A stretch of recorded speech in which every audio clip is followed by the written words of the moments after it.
Okay. Oh, sorry about that.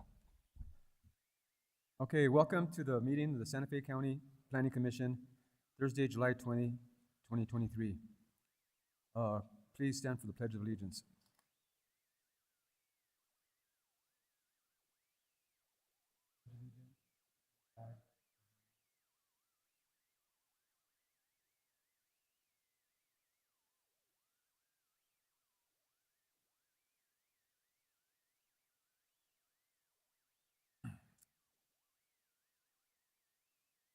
Okay, Karen, can we have a roll call, please? Here. J.J. Gonzalez, Here. Mr. Abo, Here.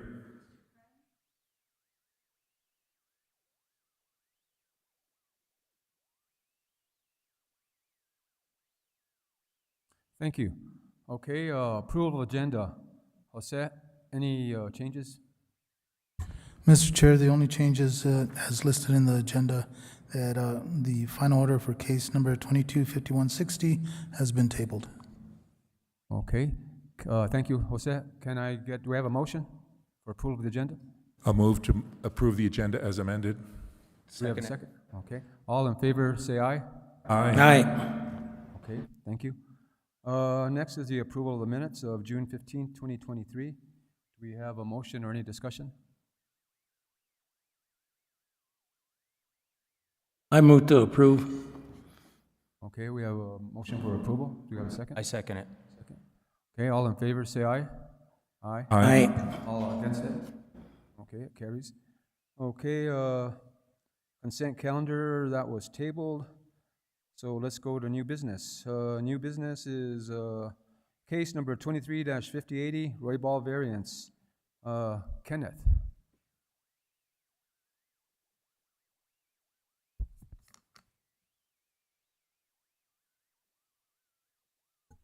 Good afternoon.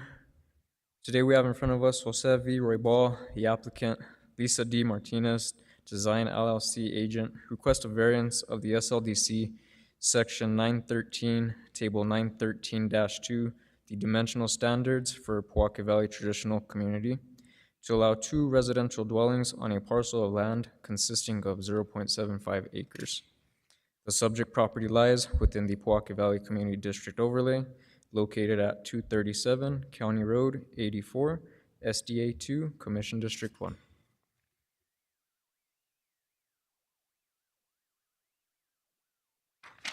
The applicant is the owner of the property as evidenced by the personal representative's deed recorded as instrument number 1687315 in the records of the Santa Fe County Clerk on November 9th, 2012. The 2.25 acre lot was created in 1993 by approved survey plat recorded on July 22nd, 1991 in the Santa Fe County Clerk's office at book 255, page 33. The property has legal access off of County Road 84. The applicant hopes to divide the property into 2 residential lots while also performing a lot line adjustment, resulting in 4 parcels of 0.75, 0.75, 1.388, and 1.947 in size. The applicant is requesting a variance of density to allow 2 dwelling units on 1 lot containing 0.75 acres. The property is within the Traditional Community Zoning District within the Pojoaque Valley Community Overlay District. Chapter 9, Section 913 of the SLDC requires a minimum lot size of 0.75 acres per dwelling unit. The overlay allows the density to be increased to 1 dwelling unit per 0.33 of an acre, while community or public water and public, not private, wastewater, and if the development is clustered in accordance with the standards of the SLDC. The agent states the land has been utilized as a residence in the same manner for over 40 years. In 1993, a permit was issued from Santa Fe County for a division of land. At the time, there were 3 existing homes on Tract 2 that contained a total of 2.25 acres. Santa Fe County staff has conducted a site inspection of the property. During the inspection, it was revealed that the accessory dwelling identified on the proposed plat shown on Tract 1A does not meet the dimensional standards as identified in Chapter 10, Section 10.4 of the SLDC. The surveyor has provided drawings with actual measurements of the two structures which confirm lack of compliance with these requirements. These measurements are as follows. A residence with a total of 1,740.72 square feet and another residence of 1,068 square feet. In order to comply with Chapter 10, Section 10.4, an accessory dwelling unit must be no more than half the size of the primary residence. As stated above, Chapter 9, Section 9.13, Table 913-2 requires a minimum of 3/4 of an acre per single-family residence. The density bonus referenced in the overlay provisions is unavailable because there is no intention of creating public wastewater for the property. We'll move forward to hearing officer's recommendation. On June 8th, 2023, this request was presented to the Sustainable Land Development Hearing Officer. The hearing officer memorized findings of fact and conclusions of law in the recommended order of this request. The hearing officer, based on the evidence presented, recommends approval of the request to allow 2 residential dwellings on the parcel of land consisting of 0.75 acres. The hearing officer further recommended that the approval be subject to the following conditions. May I read these conditions? Yes, you may. Condition 1. Once these lots have been platted, no further divisions will be allowed on Tract 1A, Tract 1B, and Tract 1D. Condition 2. No additional dwellings will be allowed on Tract 1A or Tract 1B unless one of the dwellings is removed from Tract 1A or both tracts are connected to public water and sewage system. Condition 3. Only an accessory dwelling meeting the SLD standards will be allowed on Tract 1D. Staff's recommendation. Staff recommends denial of the request for a variance to allow 2 dwelling units on 0.75 acre parcel. If the Planning Commission finds the variance criteria has been met and recommends approval of the variances, staff recommends the following conditions be imposed. May I read these conditions? Yes. Condition 1. Once these lots have been platted, no further divisions will be allowed on Tract 1A, Tract 1B, and Tract 1D. Condition 2. No additional dwellings will be allowed on Tract 1A. Condition 3. Only accessory dwellings meeting SLD standards will be allowed on Tract 1B and Tract 1D. I stand for any questions. Thank you, Kenneth. Thank you. Yes, does the commission have any questions of staff? Carl?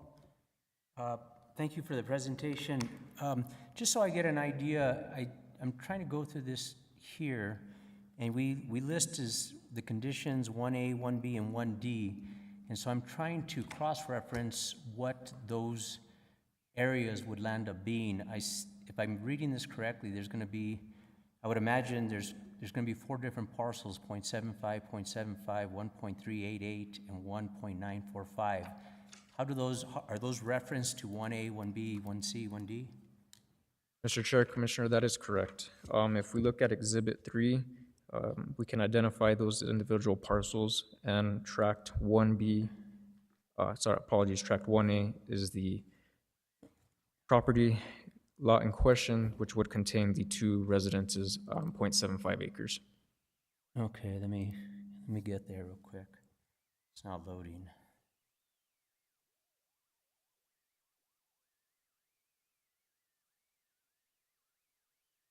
Well, I don't know why it's not loading, but my next question is does this property, is it within the San Defonso Pueblo land grant, or is it within the Jacona land grant, do you know? It is in the Pojoaque Pueblo grant. In the Pojoaque Pueblo, okay. Yes, sir.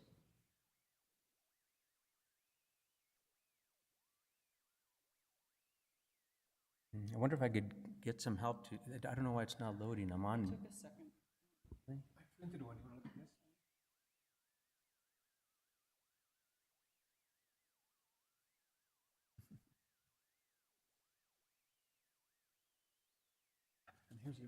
original one, too. Mr. Chair, I don't have any other questions at this time. Okay. I'll wait. Okay, does the commission have any other questions of staff? Chairman Gonzalez, I have a couple of questions. Rhea? You talked about if the request, the variance request is approved, then on tract 1D, there would be, did I understand that correctly? There would only be the allowance of an accessory unit to be placed on that, as per your recommendation? Mr. Chair, Madam Commissioner, that is correct. And then for that accessory unit, if we were to go with your recommendation for the approval of the variance, what would be the square footage of the variant, of the accessory unit, or the maximum square footage? The current maximum is the 1068, I believe. 1068? Yes, ma'am. So it would, the existing secondary unit on tract 1A then would be allowed to stay? Correct, if granted approval. Okay. Okay, thank you. Thank you, Rhea. Does any of the commissioners have any questions of staff? I have a few questions. Kenneth, I wonder, so if I look at tract 1A, the ADU is 1.5 feet off of what I anticipate is the proposed lot line between 1A and 1B. Mr. Chair, Commissioner, that is correct. Are there any concerns of the lack of any kind of setback there? Mr. Chair, that is correct. Currently, as it's being processed for the variances, if approved when moving forward with the proposed plat, that would be a red line comment to be corrected to be a minimum of 5 feet for the traditional community setback standard. And so the approval that we make would be contingent upon these acreages being adjusted then, right? I can't see any other way to, without moving the dwelling, which I don't think is going to be happening, right? Correct. Okay, that just kind of concerns me that we there's a recommendation, at least from the hearing officer, that we approve this. However, it conflicts with some of the technical standards that exist. So that concerns me a little bit. Thanks. Thank you. Any other questions of staff? I have one question for now. I noticed the different addresses. There's an address off of County Road 84, and then you have the actual addresses off of the street itself. What address are they going to be going by? Which ones are they going to use? If granted approval, the current addresses that are shown what would be approved based off of the preliminary plat. Okay. And also another thing, when I was looking at the proposed survey for the family transfer, I noticed that the new lot lines were not labeled. I mean, that's just a technical thing, but you can get that done later. Okay, any other questions? Okay. I have an additional question with Rhea. regards to the lot standards, the size dimensions. So if they are, don't comply with the existing SLDC standards with regards to setback requirements, would then that have to be an additional zoning request? Or would we, if we were to approve the variance, for example, have to then specify that the lot standards or size dimensions also need to be reduced or are less than what the SLDC requires? Mr. Chair, Madam Commissioner, when moving forward, if granted approval from the board today, part of those red lines, and it's more of red line comments to ensure that they do address it, is they have wiggle room here. The tract 1A is actually identified by 0.76, so there's an error in my math on the report, so I do apologize. But they have the room to move that lot line over to accommodate the 5-foot setback. Thank you. Thank you, Rhea. Okay, any other, JJ, I was waiting for you to make a comment or something. Yes, thank you, Mr. Chair. Listen, I was concerned about the water used on that property. Do they have a shared well right now? How many people on the well? Mr. Chair, Commissioner, to answer how many people, I will leave that up to the applicants, but to my knowledge, it is a shared well. How many, what did you, they're shared, it's a shared well with how many residents on the well right now? I do not have that answer. What? I do not have that answer. I will leave that to the Now, applicant. now, is this area covered by the Amont water, the regional water system? Correct. And when are they gonna get regional water in that area? Unfortunately, I do not have that answer. You what? I do not have that answer. Does anybody have that answer? Maybe Enrique has that answer. That would be a good question for potentially utilities department. So they're supposed to get regional water at some point, aren't they? Is that correct? Is that my understanding? Mr. Chair, that is correct. However, I do not contain the exact time frame of when that would be available to these applicants. Aren't they building the water lines right now? That's what I understood. Didn't the report say that it was not gonna happen at all? Currently, with this proposal, there is no intent to connect at this time, but when the applicant did present to a hearing officer, they are considered if it is in the area to connect. Those are the questions I have, Mr. Chair. Thank you, JJ. Eric?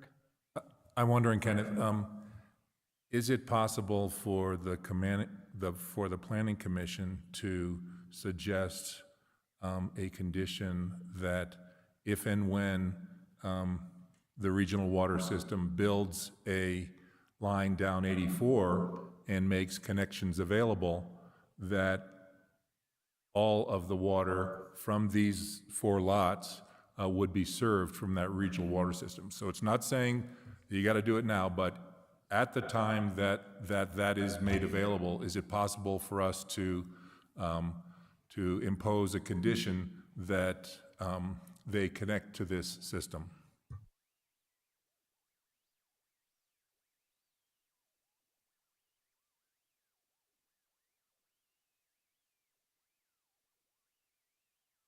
Can I comment on that? Sure. So that is an option for people through the settlement agreement, and I think for this commission to try and impose that, I mean, there's a lot of good, there's wells there with a lot of shared families on wells.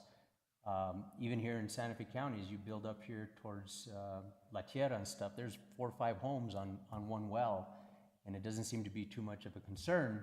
And in the valley, there's a lot of water in a lot of these locations, and you know, if it's up to the owners, if they got if the well is a good producing well, and you know, now that you go get on the regional water system, you're going to spend between the 5 households $1,000 when you had the well that was perfectly good. So I think for us to try and put that on them, I think is the condition of the settlement already states it's an option. Thank you. Another thing with regard to the single well, which appears to be on the lot, what's it now called? It's the W in the square in what will become, Tract 1. So that single well serves all the existing dwellings, is that correct?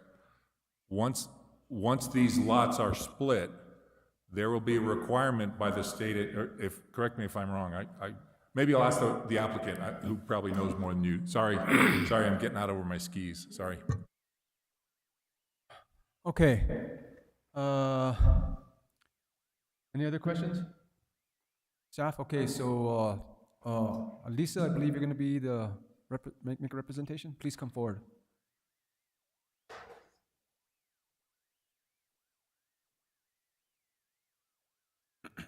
Hi, Lisa. I'll swear you in. You swear or affirm the testimony you're going to give will be the truth? Your name and address. You need to push that button. There, can you hear me? My name is Lisa Martinez, and my address is 3201C, Zaffarano Drive, number 111, Santa Fe, New Mexico, 87507.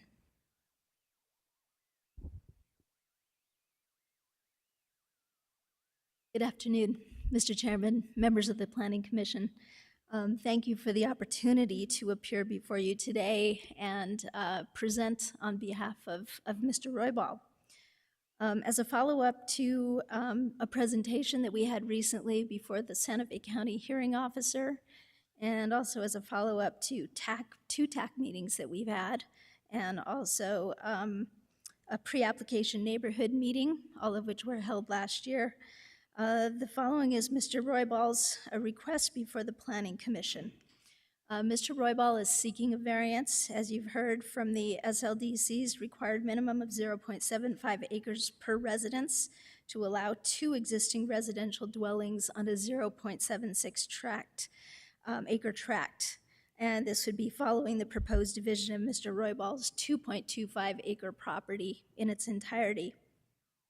Mr. Roybal currently resides in one dwelling on the proposed tract 1A, and his son lives in the second dwelling on the proposed tract. Mr. Roybal states that the son's dwelling has been in its current location since prior to 1981. Proposed tract 1A and 1B share a well and also a septic system, and the remaining tracts include 3 additional wells. So they are serviced by their own and would not use the one that's used by tract 1A, or the proposed tract 1A. Again, the overall site consists of approximately 2.25 acres lying within the traditional community zoning district as set forth in the SLDC. It's located at 237 County Road 84 in Hakona, Commission District 1. So when Mr. Roybal was informed by Mr. Kenneth Quintana that the mobile home, which is the second dwelling on the proposed tract 1A of the plat, it doesn't qualify as an accessory dwelling unit because it slightly exceeds the size that's allowed by the code. And in fact, it exceeds the size just by 198 square feet. So it's minimal. But because of that, we needed to apply for a variance. And so in terms of our justification for the criteria, the variance criteria that's in the SLDC, I would put the following out there. In terms of not being contrary to the public interest, the requested zoning density variance would serve the equitable purpose of both maximizing the utility of a portion of land that has been utilized as a residence in the same manner for over 40 years. As the hearing officer stated in her order, the zoning requirements of the SLDC are based in part on water requirements for dwellings. They're not served by public water systems, but rather use private wells. She said it's not in the public interest to allow variances to essentially increase the zoning density and therefore the water usage from private wells. However, in this situation, the second dwelling on the proposed tract 1A has been in place for over 40 years and was on the property when it was acquired by the applicant. So there's no evidence that the proposed lot split will increase the water usage. So in this instance, increasing the zoning density would not necessarily be contrary to the public interest. Also, as has been discussed, currently the Roybals do not have access to a community water system. We don't know exactly when those lines will be built, if they will be built in this particular area, but I think a question they would have is if they were required to connect to it is, would they then be required to give up any associated water rights associated with their current well? And I don't know the answer to that question, but I know that would be a question of theirs. Secondly, in terms of the strict application of the SLDC and exceptional practical difficulties that fall into this. So again, Mr. Roybal is trying to provide each of his children with a relatively equal inheritance. And so if this variance is not approved, Mr. Roybal would either need to vacate his home or he'd have to evict his son from the secondary residence on the property, and that has been there, as I said, for many, many years. And so we do appreciate that the hearing officer has recommended approval of the plat so that Mr. Roybal can provide each of his children with a gift of a portion of his land without requiring either Mr. Roybal or his son to have to vacate the property. Thirdly, in terms of the spirit of the SLDC being observed and substantial justice being done, again, it's Mr. Royball's intent to preserve the land and the independence of his children as his successors and interest to it. Again, as stated by the hearing officer, the situation appears to be in keeping with the stated goals of accommodating multi-generational living arrangements provided by Chapter 10.4 accessory dwelling units. So in closing, I'd hereby request that the Planning Commission approve Mr. Royball's variance request. As a lifelong resident of Santa Fe County, Mr. Royball does appreciate the recommended approval by the hearing officer and appreciates the Planning Commission's consideration of his request. And with that, I would stand for any questions. Thank you, Lisa. Does the commission have any questions of the applicant? No? Carl? Thank you, Mr. Chairman. Thank you, Ms. Martinez? Yes. Yeah. Just so I get a better understanding of the breadth of this, the track 1A, and I'm looking at the survey, is Dennis Roybal. That's the applicant we're speaking of here today, correct? Mr. Jose Roybal is the applicant. Okay. And who, this is deeded to Dennis Roybal. Who is that? That is Mr. Roybal's son. Okay, and then the next one is to Wanda Roybal. That's his daughter? Mr. Roybal's daughter, yes. Okay. And then there's a portion of track 1, and then there's track 1D, because that one, they're requesting some conditions, and that's, must be another family member. Is that correct? That is correct. The portion of tract 1 would be deeded to Mr. Roybal's son, Richard Roybal. Okay. And so if I understand correctly, 1A and 1B share a well, and that's on track 1A. But I do, if I see this notation correctly, is there's a well on 1D as well? That is correct. And you mentioned, because I had a hard time hearing, the mobile home that got moved in was on track 1B? Or the mobile home that's in question is the accessory dwelling unit that's shown on tract 1A. I see. Okay. Now I get it.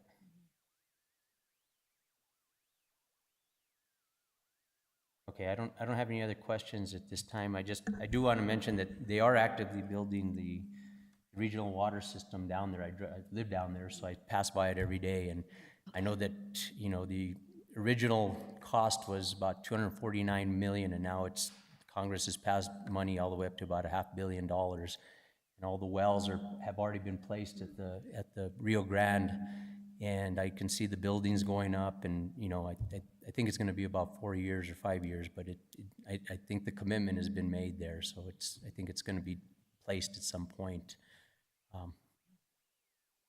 Thank you, Carl. Any other questions of the applicant from the commission? I have one. Lisa, have you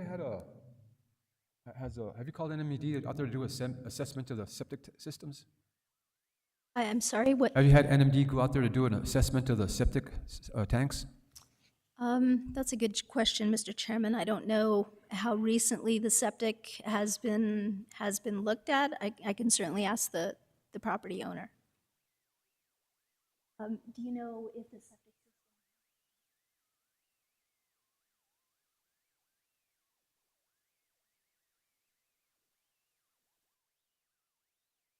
It doesn't sound like it's been assessed recently, but they said they haven't had any concerns with it or problems with it over the years. So at this point, there's 2 residences tied into it, right?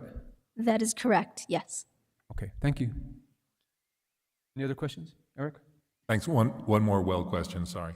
So as I understand, and correct me if I'm wrong, please, the wells exist on 1A and 1D. And so if this a variance is granted and the lots are split, then the well on 1A will be, it's currently shared with Wanda's home, but it would be on a different lot. Is that correct? I'm just, what I'm asking about is the state engineer has requirements. If you share a well and it's all on your property, that's one thing. But if you share a well between different parcels, then there are different requirements from the OSE. And so I'm just wondering, I don't know that that's a county issue, but it may be an issue, and it just requires probably some slightly different metering and reporting than will be required in the valley. I understand there are well metering requirements, so you likely have meters on these wells or will soon. But I just want to point out, by having that shared well that is now serving homes on one lot, when you split that lot in two, there will now be additional requirements by the state engineer that you report to them with some frequency. So I just want to point that out. I understand the issue about not wanting to be required to set up. I think it's probably a great idea to set it up because of separate the source of supply and the septic, but I totally understand that. So I just want to point out that issue, that there may be requirements from the state engineer, because I know they care about the valley now. So there might be some additional requirements for reporting water consumption if that lot line goes across the shared water use. If that makes sense. Thanks. And Mr. Chair, Commissioners, Commissioner Abo, just for a little bit of clarification. So there is one well that is shared by the two residences on Tract 1A and the residence that's on Tract 1B. Tract 1D has its own well, and then Tract 1 has its own well also. So there's three altogether. Right, it's that 1A, 1B split that might trigger some additional requirements from OSE. It's not from the county, but it's from the Office of State Engineer. So just to point that out. Mr. Chair, JJ? I had a question on that. Do they have a well sharing agreement if this variance is approved? Do you have that on record or anything? Have you considered that? Mr. Chair and Commissioners and Commissioner Gonzalez, I believe there is a shared well agreement in place. What? There is a shared well agreement in place. But do you have a well sharing agreement as far as who pays for the maintenance on it? It's something that is recorded that if the property sells to somebody else, that they know their duties, what they're supposed to be doing? And have meters on the wells, have meter on the well and meter on each individual residence? Commissioner Gonzalez, I don't know the specifics of what's in that agreement, if it speaks to maintenance or if there are separate metering systems. I can check with the owner and find out, though.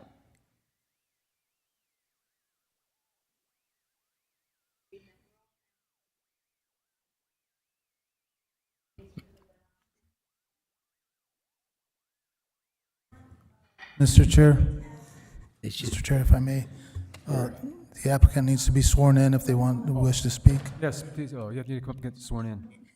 Yeah, sorry, you need to. Okay. You swear or affirm that your testimony is the truth? Yes. Would you stand? Okay, if you stand by the mic and introduce Okay, yourself. so my siblings have oh, I'm sorry, Marcia Roybal, and you said the date? The address? My address, 14 Camino de Roybal. I'm the one on track D, I think, 1D. So we have talked about the water that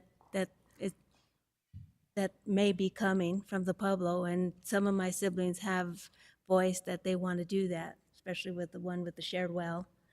So we all have water, bottled water, coming in, but there has been no problem with the 3 dwellings using that well. And when we have plants, we water, there's a meter, there's no formal. But my opinion is that if this gets approved and Dennis gets his property and my sister gets hers, they have to come up with their agreement to do that. And I think that's a smart move.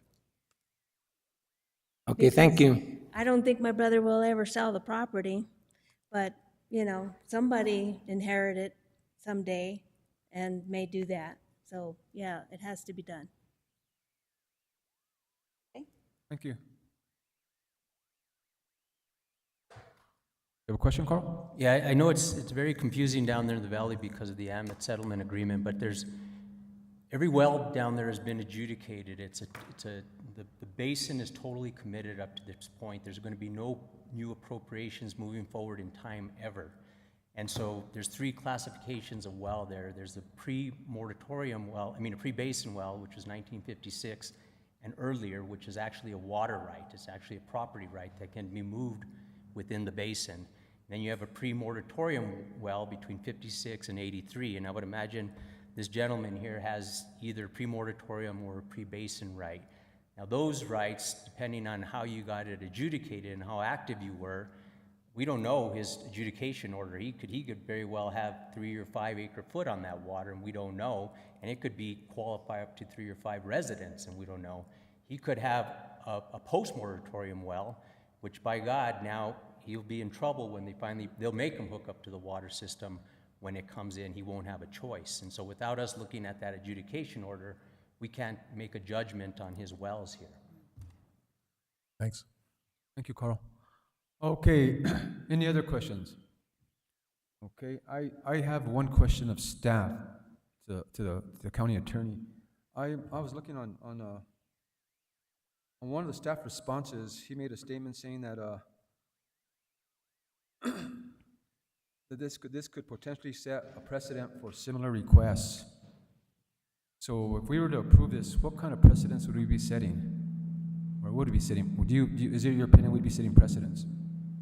Sure. Thank you, Mr. Chair and members of the commission. So my understanding about decisions from a planning commission like this is that unlike the courts, where there's a strict rule, stare decisis, that you follow precedent, in administrative decisions, it's something to consider, that you're not necessarily setting precedent, but you're allowing a certain use. And if the exact same case comes before you, an argument could be made that you need to follow your prior precedent. However, my understanding, I'm not aware of any cases in this jurisdiction, but in other jurisdictions, the courts, when they've reviewed planning commission decisions that have strayed from prior precedent, the court is going to require a very reasoned explanation as to why you deviated from your prior decision. So in a sense, it does make it more difficult to rule in the other direction if another case comes up. But there is a way to get around that by making sure that you distinguish the future case by the facts that have been presented at that future time, and provide a reasoned explanation. And sometimes applicants will come forward and make that argument that in this case, 5 years ago, 10 years ago, you made a similar decision. You wouldn't necessarily be bound, but you'd have the obligation to make sure that you can distinguish the current case in front of you. Again, it could also have policy implications, but in terms of the legality of it, I think that's what you're looking forward to in the future in terms of prior precedent. Okay, thank you. Oh, Carl. Mr. Chairman, I have one other question for staff. If I heard correctly, and I'm just, if there is public water and public sewer, the 0.75 traditional area does it go down to 0.33 if there is public water and public sewer? Mr. Chair, Commissioner, that is correct. In the Pojoaque Valley overlay, they do have a density bonus within the overlay itself that would allow that to go down to the 0.33 when it's connected to the community water and sewer system. And I think that's in all traditional communities, correct? No. No? Only other If they have water and sewer. The only other one that does allow for that is the Agua Fria. Agua Fria. Yeah. Yes, sir. Thank you. Any other questions? Okay, I'm going to close this and open up the public hearing. Is there anybody out there that wants to come forward and speak on behalf of this case or for it or against it? Jose, do we have anybody online? Mr. Chair, there is no one online wishing to speak on this case. Nobody? Okay. So what's the pleasure of the commission? Do we have any discussion, any motions? Mr. Chairman, I do want to make a motion for approval as recommended by the hearing officer, but I do have just some discussion on the conditions that are placed here. And I don't necessarily disagree with them. The thought here of unintended consequences later on, though, is if we make this decision based on these conditions, if we do approve this, and they do hook up to a water and septic system, then we've basically now not allowed this family to have more family there. And we already have a housing crisis as it is, and we all talk about, we don't have enough housing, not enough affordable housing, and now they're gonna meet the SDLC code if it ever happens. And so I think we need to change these conditions that if there ever is water and sewer available, that these conditions are removed.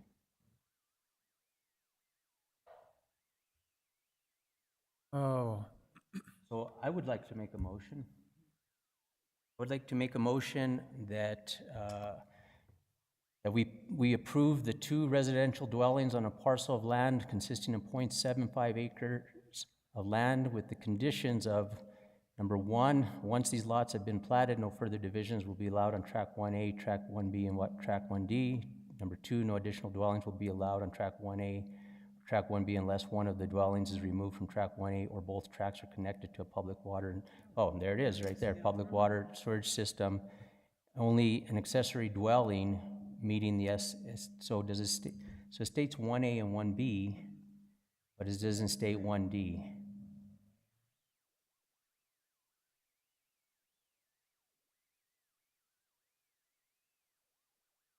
So, Mr. Chairman, I don't know how we would want to handle this. If we could I could just make the motion to amend that, and then we accept it with conditions, or what would be your pleasure? Yeah, 1D is the kind of pork chop shaped one, right? So Carl, let me understand. So perhaps an amendment would to add Tract 1D to the second condition? That's correct. So in that way, if the homes are connected to the water system, is it water and sewer, or? Because they're not putting sewer in there. They're just putting water in there. Correct me if I'm sorry. I don't know the formality here, but please allow me to talk. I'm 1D. I own that property. That property's mine.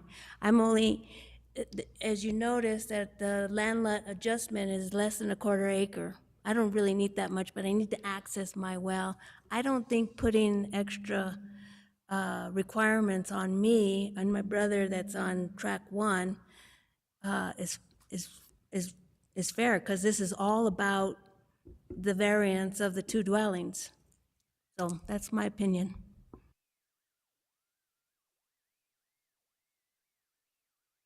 okay, what does the commission want to do? So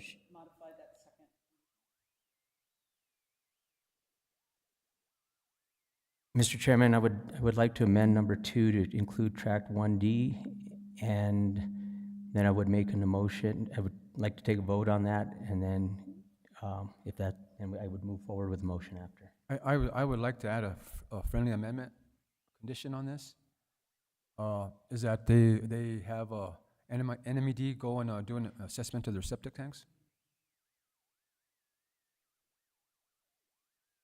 You accept it? Let me look at the exhibit.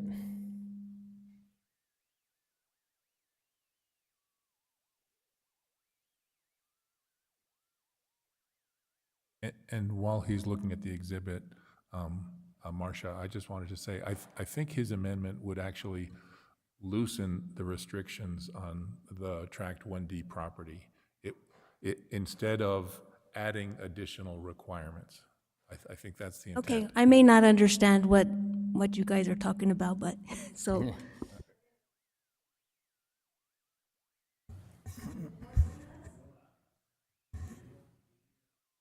Is this gonna force me to do, okay.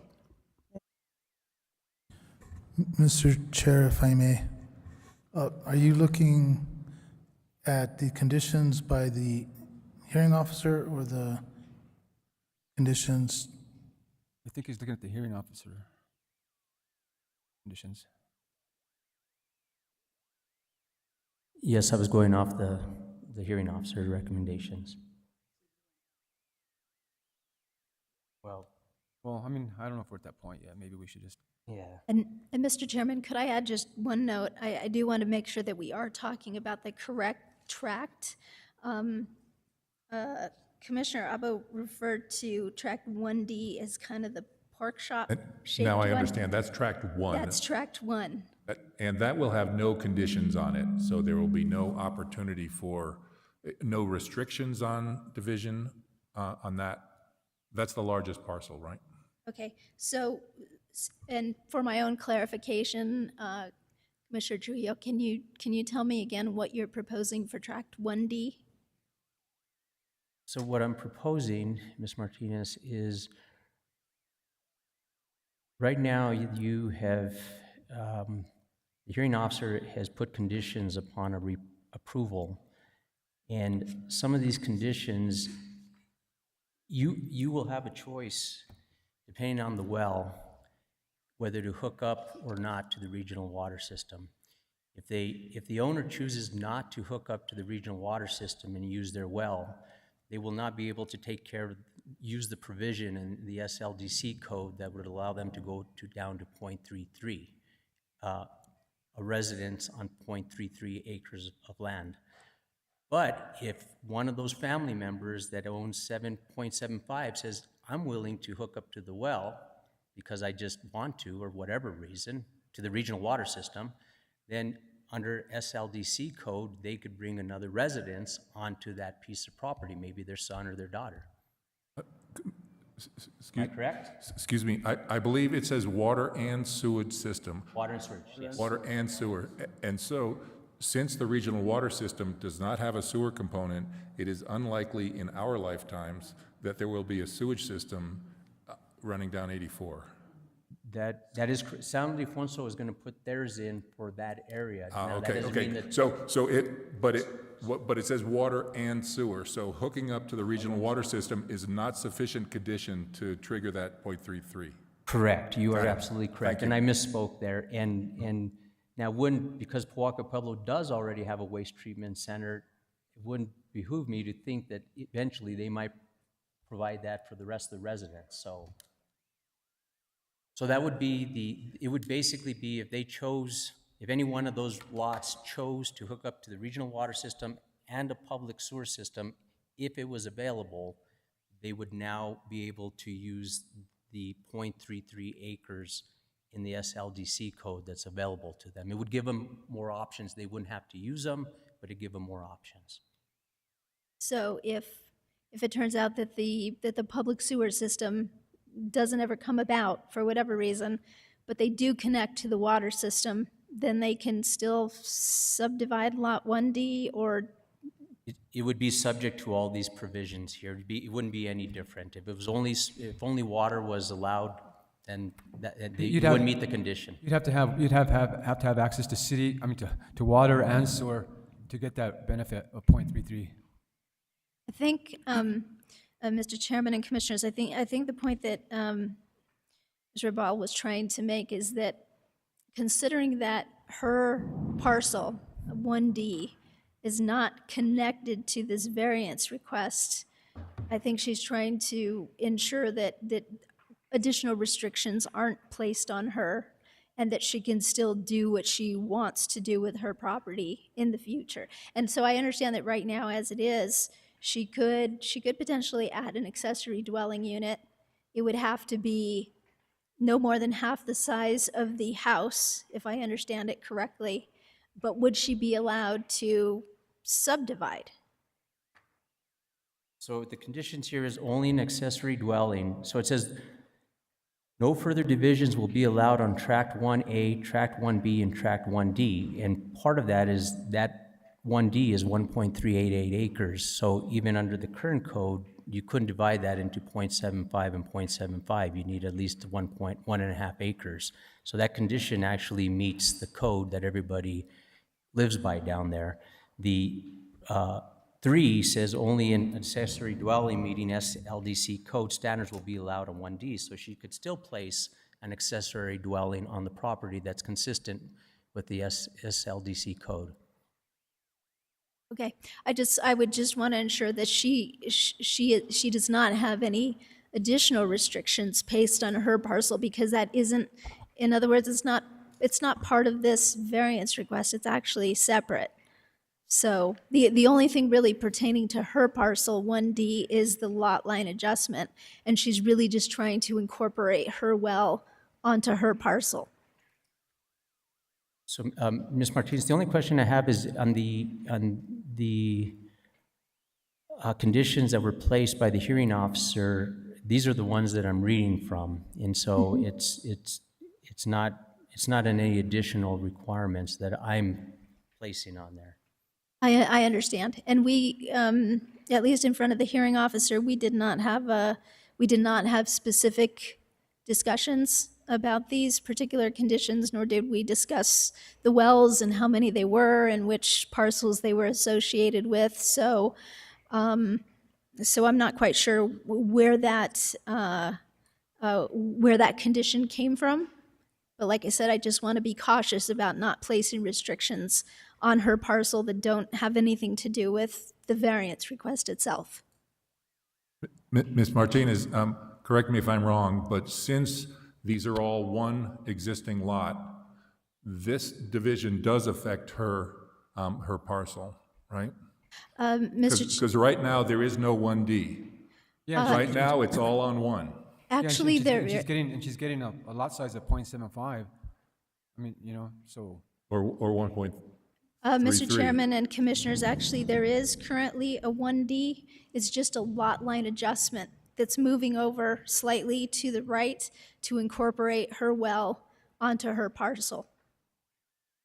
That's the only thing that's happening to 1D. So her well is not the one, is not the one that's currently on 1D? It is the one that's currently on Tract 1? I do not see a line that, This is your well, right? Currently, I own 1.1 something acres. I own it. And my dad wants to give me a little less than a quarter acre. I have my own well and my own septic system that's been registered. and that is just that's just, 15 feet from your house off to the, I'm looking at this, it says split level house. Yes. And there's a W with a square around it. That's my well. That's your well, got it. Yes, and that's in my property, Right. not counting if I get. And the W that is down in Tract 1, that is not your well, so there's no adjustment to move, to get the well within your lot. It's Yeah. currently within your lot, right? No, the well that's on track 1 is my brother's, and he's Right. got actually an additional well in the back too that's been registered. They've Got it. both been registered. So I own my own well. Right. And my own septic system. I'm just trying to understand. I don't see any lot line adjustment that affects whether the well that you currently use is on your property or not. I might be mistaken, but Right. it's now. currently on the, Right now, the line runs adjacent right to your here. house, okay. Yes. So my well's still on my property. It hits my corner of my water wall. Okay, excuse me, now I have a little bit of clarification. So where you see the W that's marked for her well, that's on 1D,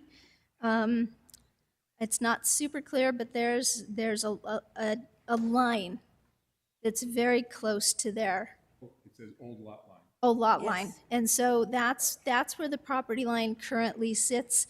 And so the lot line adjustment is to move it over Got to it. what's shown on here. So there's more access. I understand now, Right, thank you. but outside of that, that's the only proposed change to 1D. Got it. So, Mr. Chairman, with that said, and after hearing more from the applicants, then I am actually going to look to strike number 3, because if they're just moving the lot line and it's not affecting anything else, they're already going to have to abide by all the SLDC code anyhow. It doesn't add anything there. It would just participate the way it normally would. Yeah, I mean, only accessory dwellings meet. So, Mr. Chairman, I do have a motion then. I have a motion that we do pass my earlier recommendation, which is consistent with the hearing officer, and we, with the conditions of number one, once the lots have been platted, no further,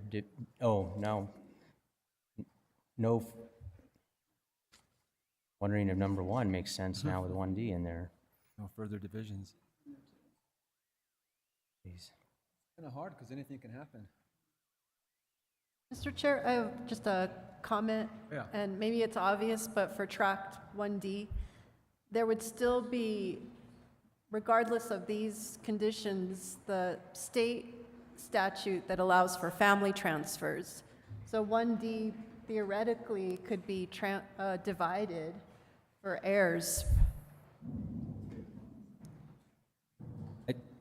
So, Mr. Chairman, what I'd like to do here, and I think I got this right now, is I'd like to amend number one from the hearing officer to, once these lots have been platted, no further subdivisions will be allowed on tract 1A or tract B, and strike and tract 1D.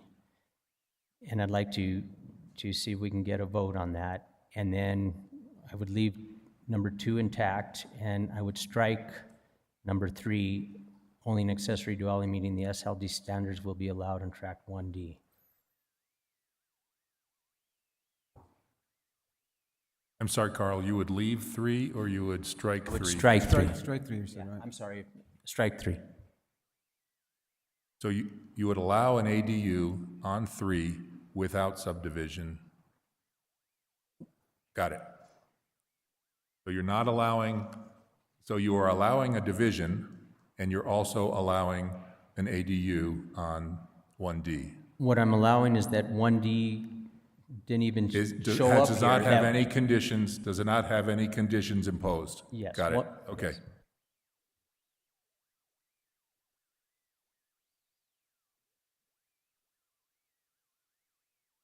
yes. Mr. Chair, if I may, Sir. if we could have Commissioner Trujillo actually read the condition as you want it read. Okay, so I'd make a motion that we request the 2 resident dwellings on a parcel of land consisting of 0.75 acres, which is parcel 1A. And with the conditions set forward, but I need to get them amended first. So let's do this, if you don't mind, Mr. Chair. If we can take a vote on amending these conditions. Or I can just state what the conditions are. Maybe I'll just state what the conditions are and we take a vote. Yeah. Okay. So, sorry. Here we go. I make a motion that the 2 residential dwellings on a parcel of land consisting of 0.75 acres on tract 1A be approved with the conditions that once these lots have been platted, no further divisions will be allowed on tract 1A and tract 1B. 2, no additional dwellings will be allowed on tract 1A or tract 1B unless one of the dwellings is removed from tract 1A or both tracts are connected to a public water and sewage system.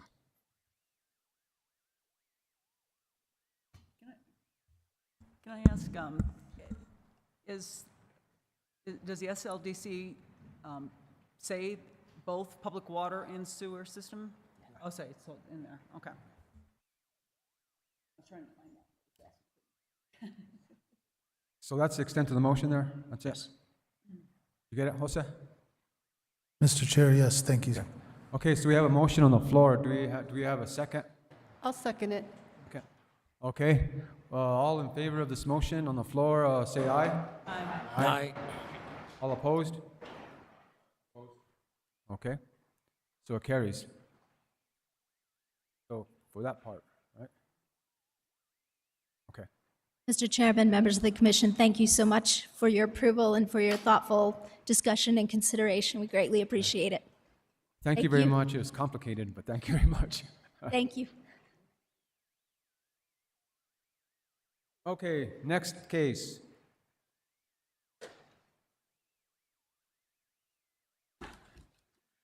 Next case is number 23-5070, Carlos Gallegos variance. Thank you, Jose? Mr. Chair. Please proceed. I will be presenting this case for Ryan Olivas. Carlos Gallegos, applicant, Rudy Garcia, agent, are proposing a second dwelling on 2.69 acres as allowed by the SLDC, Section 10.4. Due to the terrain constraints on the property, the applicant is requesting a variance of Section 10.4.2.3.3 to allow a separate access and a variance of Chapter 10.4.2.4 to allow the proposed dwelling to utilize a separate septic system and utilities. The property lies within the residential estate zoning district within the La Cienega and La Cieneguilla Community District overlay. The property is located at 53 Sunset Road within Township 16 North, Range 8 East, Section 28, Commission District 3, SDA 2. The applicant is proposing a second dwelling to be placed on 2.69 acres as allowed by SLDC Section 10.4. The applicant is requesting a variance of Chapter 10.4.2.3.3 to allow a separate access and a variance of Chapter 10.4.2.4 to allow the second dwelling to utilize a separate septic system and utilities due to the terrain constraints.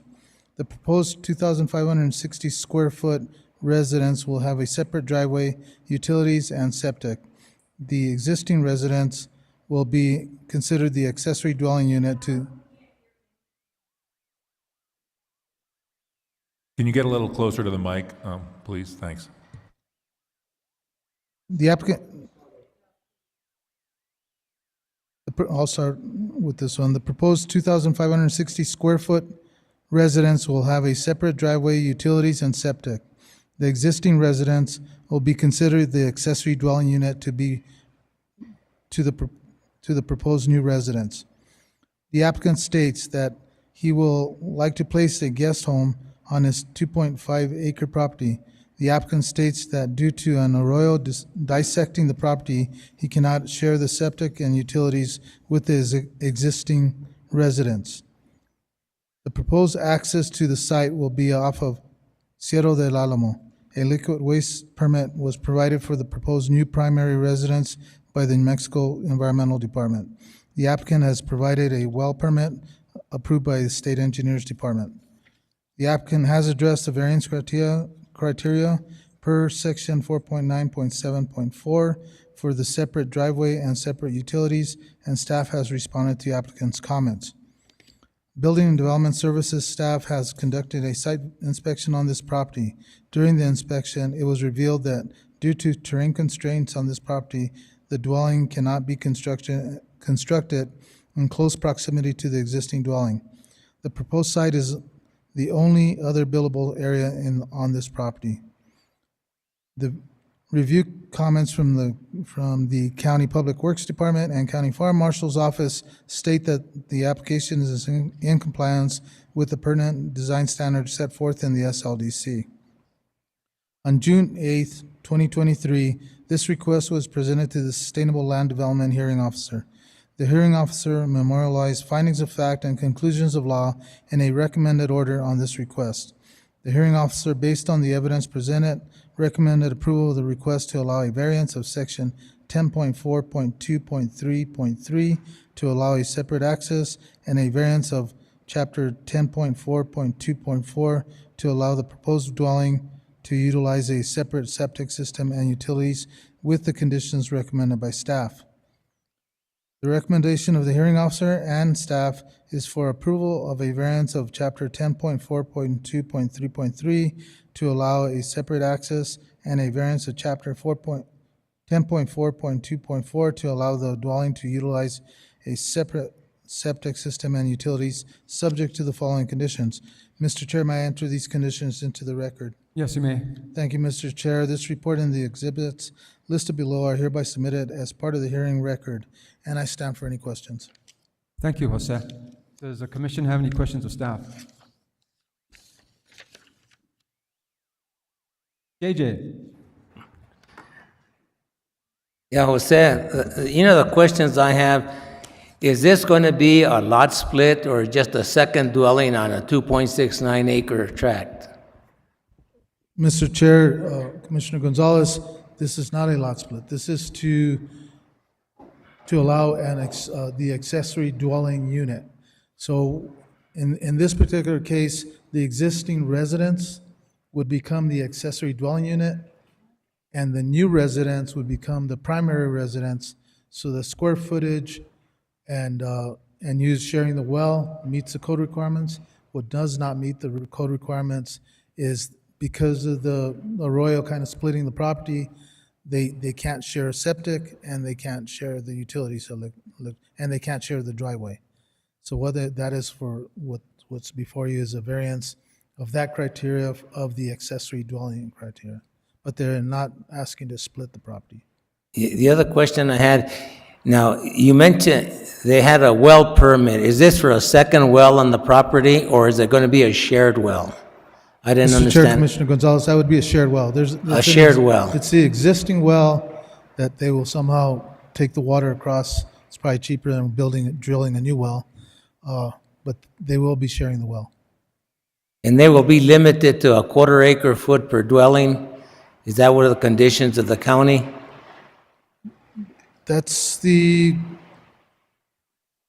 Yes. So right now, they're probably restricted to 1/4 acre foot. And so the ordinance allows for an accessory dwelling unit to have a 1/4 acre foot and the main dwelling to have a 1/4 acre foot. There's so much noise upstairs I can hardly hear. Yeah. But that's okay, a shared well with conditions. The county has their conditions on that.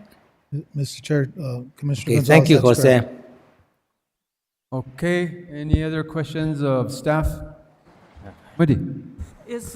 Are they planning to have any sort of corridor or path or walkway across that arroyo? Are they planning any fill in the arroyo for any type of transportation or back and forth between the two houses?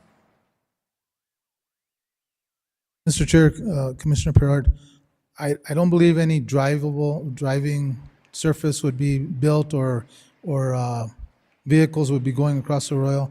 This would have a separate access just around the corner from the main access to the, what would be called the accessory structure, accessory dwelling.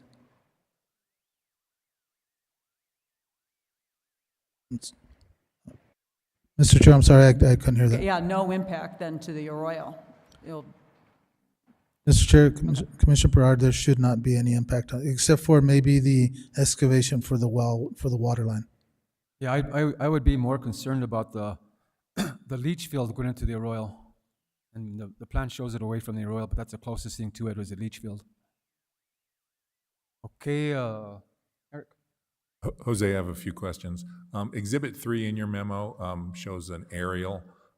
Is that 2560 square foot scaled out properly? It does not look significantly, it does not look twice as big as the existing 1216 square foot home. That's the first question I have. And I'm not sure, the 1216 might have some unheated area underneath that. Do you see what I'm? Mr. Chair, Commissioner Abo, yes, I see that. I don't believe this is scaled out, but once a permit comes in, then it would have to be scaled out, meeting these requirements. I'm sure this is a standard size for the residence that's going to be coming in. Got it. I have another question, and that is, are there any other parcels in the county that have two separate addresses on a single parcel? Because that's what would happen here, right? So to be parcel number, whatever it is, and it'd be listed as this street and that street. Does that exist anywhere else in the county? Mr. Chair, Commissioner Abo, there probably is some with separate access points, but right now, if you had if this property didn't have the terrain issues and they could just administratively place the main dwelling and the other one, keeping it as an accessory dwelling unit, they would have two addresses, but they'd be coming off the same driveway, but each one would have two addresses. I'm not I don't have that information at Did hand. you say they'd be coming off the same driveway? I do No. not think, yeah. Well, if they would be, If the Royal were not there, they could come off the same driveway, but since it's not, there will be two separate addresses from two separate streets. There are two separate accesses from two separate streets. What I'm asking is, how is this parcel to be described? If you look up my lot, I have my parcel number and I have my street address. Are you going to break the assessor's parcel mapping system by this, or is this a condition that you guys have previously allowed? Mr. Chair, Commissioner Bo, yes, we would not assign this a new parcel ID number. The parcel ID number is for the property, and then the addressing would definitely address it with two separate addresses. for So the there will nu- be one parcel number with two addresses? So, Yes. which does not really exist anywhere else that I know of. And it's not a huge issue, but As I mentioned before, if somebody was coming in with a piece of property, didn't have any issues coming in for a house, they already had a dwelling there, they were coming for the ADU and the main dwelling would have two different addresses also. So, again, I don't know how that would work with the assessors. and one more, if Mr. Gallegos' niece won that $1 billion or wins another Powerball and moves away, and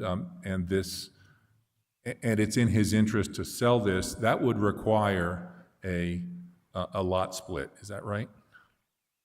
Mr. Chair, Commissioner Bo, no. Okay, so they could rent it out to someone, but they could actually sell the dwelling on the same parcel that they have a dwelling.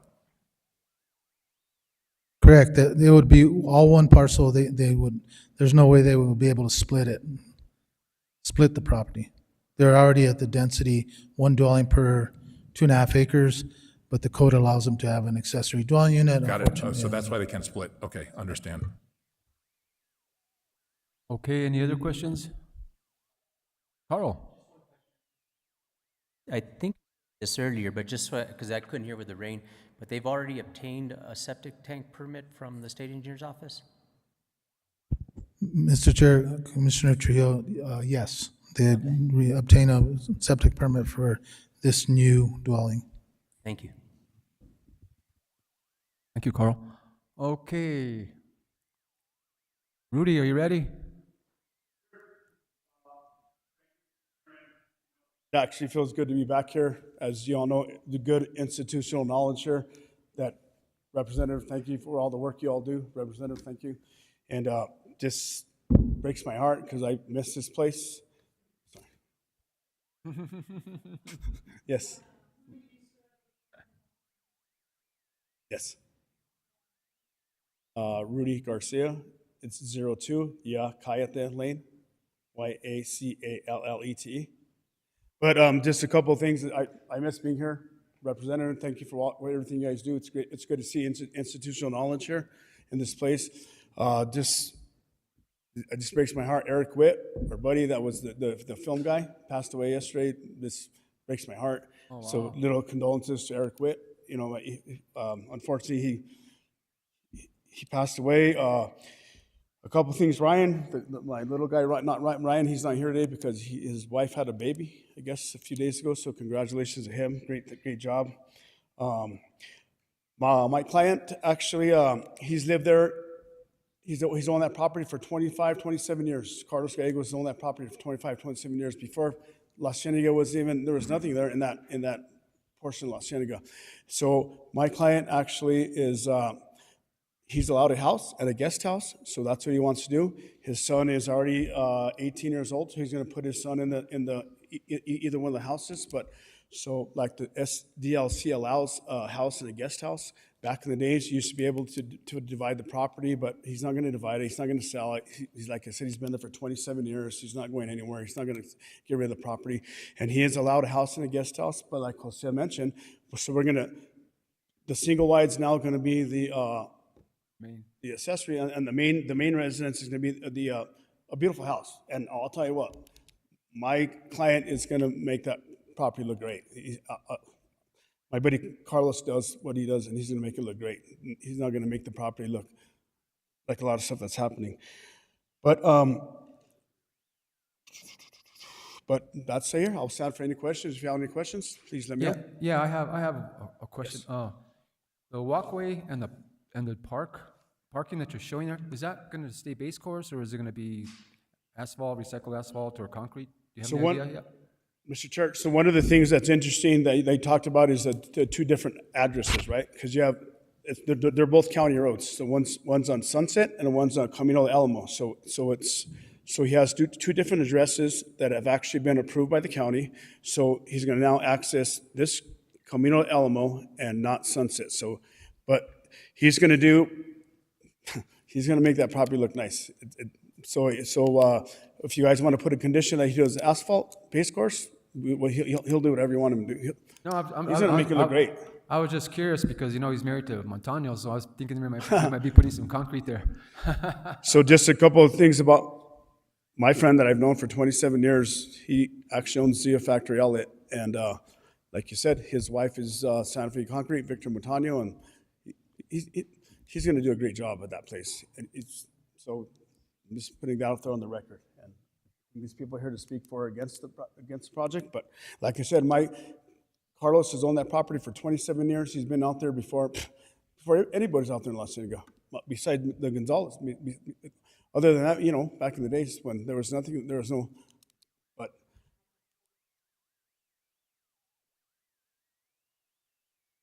That's fine. Excuse me. But anyhow, so I'll stand for any questions. Okay. Thank you for all you Thank do. you. Does anybody have any questions from Rudy? Yeah, I do. Oh. I'm looking here at the recommendations from the hearing officer as far as, once again, I got into this earlier, as far as what conditions that was recommended. And number one, the proposed via Cerro del Alamo shall not align with the current access across the street. And if I look on the map, right now, it sounds like the county has already, this has been taken to the county, obviously, and they've shown where the entrance is going to be, and it's currently not directly across the entrance of the property that's down below. Is that correct? So, Mr. Chairman, Representative, so Cerro de Alamo will be the new access, new entrance. And so the old single wide is actually off of Sunset Road. So if you look at the site plan, actually, Yeah. so Cerro de Alamo will actually be the new entrance to the new home placement. Okay. Because the Arroyo bisects the middle of the property. That's why we're asking for a variance. Okay, but, well, the variance is because they want to have the different utilities, but if I understand correctly, this site plan has been taken to the county, and they've approved the driveway entrance, but now it's just to get approval on the utilities, the septic and the utilities. So I just want to make sure that the county's already approved that location as an entry. So, Mr. Chair, Representative, so the reason why we're asking, because the code says you can have a house and a guest house, Yeah. basically. Yeah. But you have to use the same driveway and the same septic tank and this, that, but because we have an arroyo that bisects the property, that's why we're asking for a separate access and a separate meter and a separate septic tank. Okay. But yes, the fire department has already looked at us, approved us. We already have a separate rural addressing approval for the address, and like I said, the fire department, everybody's already approved it, land use department. And so when we did talk with staff and with the land use director, Penny Ellis Green, she said, whenever the SDLC was actually approved, 10 years ago, they didn't really look at things like this in the La Cienega area, right? Sure. And so these are things that now the code has to be updated, and so staff has to work with somebody that's going to update the code, because items like this don't work for certain areas in La Cienega. So that's why we're applying for a variance. Thank you. Excuse me, Carl, I'd like to make sure I understand your question, and I think it's a relatively simple one. If we look at the aerial, is that I think where it's penciled in, it says new driveway. That should basically be moved to the left so that it's across from the driveway that you can see in the photo that says 6158. Shall align, yes. Shall align. So I think that's what I understand, is the little penciled-in new driveway, in order to agree with the hearing officer, that kind of moves over, 15 feet so that it's lined up, so basically there's just kind of a way to get in and out for bigger vehicles. Is that what you were getting at? Yeah, that's actually what I was getting at. So it would actually have to be moved from what this site plan shows. I'm not sure. I guess the question is that, staff, did you impose this condition? What was the reason for that condition? Mr. Chair, usually we try to line up the driveways. Again, this site plan, let's call it conceptual. They do have to meet the setbacks in La Cienega, which is 50 feet, which is a big setback. And so they would have to redesign. When they come in for the permit, that would have to be to scale, drawn up by an architect or an engineer, and then have to meet any requirements that are required from the variance. So, Mr. Chair, kind of remember back in the days, El Dorado, right? Remember El Dorado? Back in the days whenever 285 was just 2 lanes. So what they did is they put T intersections at every single intersection, right? And that's why El Dorado at Santa Fe they're all T intersections. So that's kind of what staff is saying. So it has to match up with the other intersection. That's kind of where we're going with this stuff. Okay. So, Mr. Chairman, if I can ask Mr. Lai, just for my own knowledge, I'm kind of curious now. So putting them, is it a safety issue, or is there another reason? I mean, if it is, it's great. I'm just trying to understand the reason why you try and do that. Mr. Chair, Commissioner Trillo, yes, it is a safety issue. Better traffic circulation, a lot safer for both residents using Thank you. accessing to that roadway. Did that come from land use, or is that coming from Public Works? Mr. Chair, that came from land use. Okay. First time I heard it. Sounds good. Okay, any other questions? What do we got here? JJ? What are you gonna do for your terrain management? Rain barrels, pond, what are you guys gonna do? So no, Mr. Chair, we actually do have an engineer that's hired, but we're going to do terrain management. Like I said, we already talked to the fire department. We actually we did some grading, which we got stopped for, but we actually did stop. So till we came forward for the permitting process, which we're at right now. But we're going to do terrain management, and we have an engineer on staff that's going to take care of us, take care of what we need to do. Looks like you have a lot to work with there. You have a lot of tree wells you could probably use there for some of your ponding. Yes. Okay, Thank you, Mr. Chair. sounds good. All right, any other questions? Mr. Chair, I have a comment or a question for staff. On the recommendations from the hearing officer, it says the applicant shall submit an application to place the second dwelling on the site. And so that application, is that inclusive of the building permit as well as an engineered site plan? Mr. Chair, Commissioner Serna, yes, the whole development would have to be come in with the application. So that would include the driveway, the building pad, the placement of the home, placement of the septic, and any other excavation that they need to hook up to the well. Thank you. Thank you, Rhea. Any other questions? Okay, the applicant ready? I mean, that is the applicant. You are the applicant. Did you want to speak, sir? You need to swear yourself. There you go.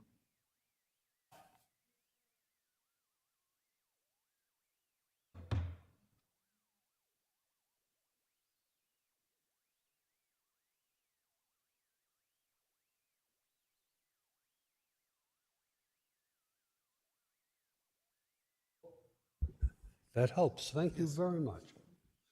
My mailing address is P.O. Box 29598, Santa Fe, New Mexico 87592.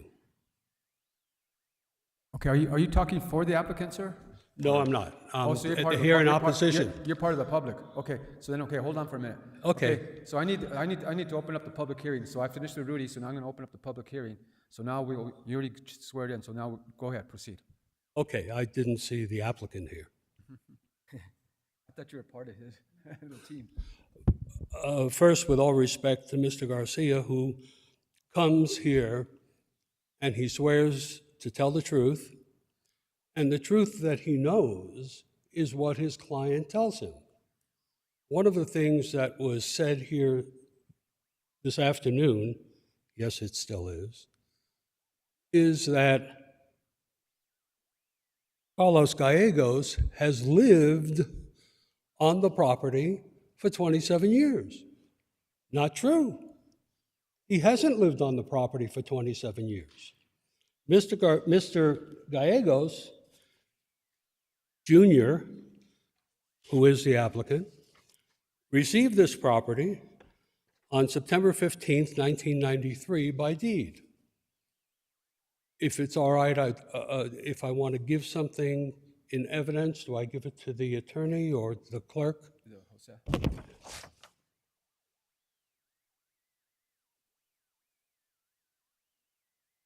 What I've passed along is a certified copy of the deed where he was given this property by Charles Rudolph, which I believe may be his uncle. Charles Rudolph has the property next door on the corner. And there's history with this property before this committee, and the county commission. Mr. Gallegos Sr. made an application for a lot split of this property back in 1999. And as a neighbor, and we have another neighbor here, the Taylors, saw there was something going on and something wrong. And what we found out with very little problem was that Mr. Gallegos Jr., who got the deed that I submitted to you in evidence or as an exhibit, went back and whited out the junior after his name so it could look like his father got this property. And then back in 1999, his father made application to split the lot to give the second lot to his son, Junior. Junior had the property, never transferred it back to his father to do the lot split. He just took the recorded deed, which I gave you, and whited out the junior. Now, when we brought this up to the then extraterritorial zoning commission, they approved it. It went to the county commission. County commission approved it, even though they knew that it was a fraud. So what did we do? The neighbors got together and we sued in district court the decision of the Board of County Commissioners and sued Mr. Gallegos Sr. and Mr. Gallegos Jr. for fraud. It was a fraud on the county. It was a fraud on the neighbors. Now, getting back to what was said here today, Mr. Gallegos Jr. never appears. He has a very fine agent. Mr. Gallegos Jr. could tell his agent anything he wants you to hear and believe. Way back in 1999, we found that Mr. Gallegos Jr., the current applicant here, was registered to vote in both Santa Fe County and up in Las Vegas. He was living with his father then.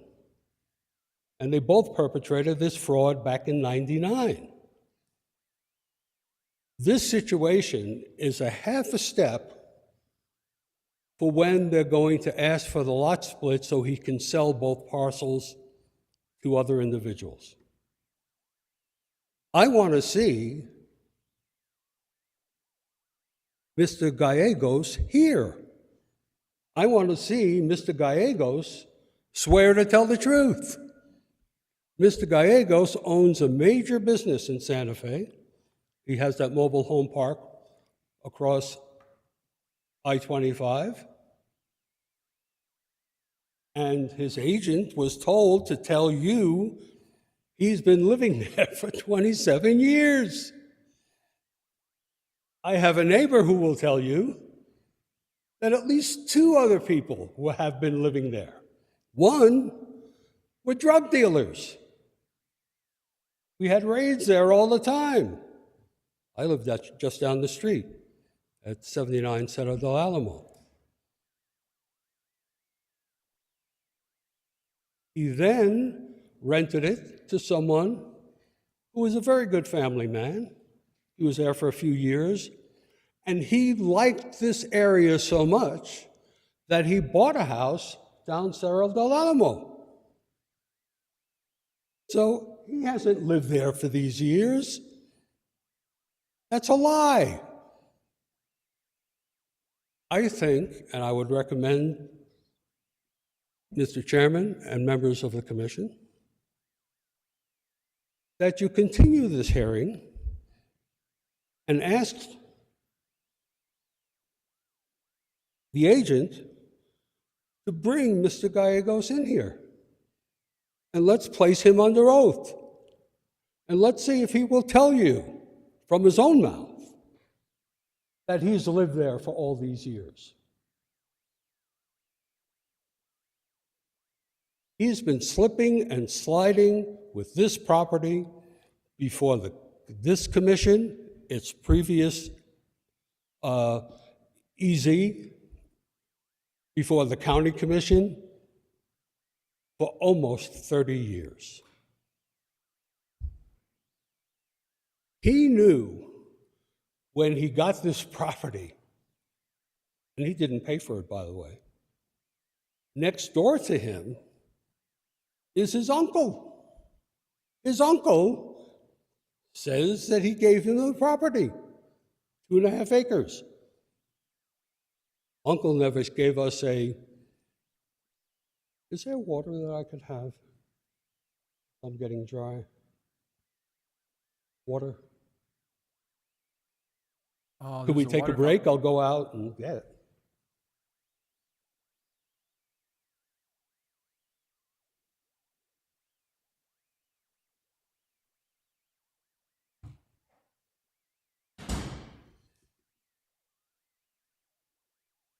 Excuse me while we're waiting. Can I just understand? So, Jose, the applicant is Carlos Gallegos Sr. or Jr.?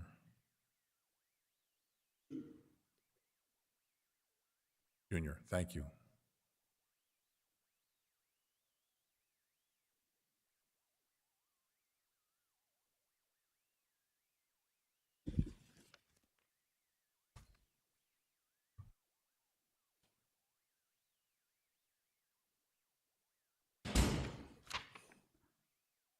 Oh, thank you. Yeah, sure.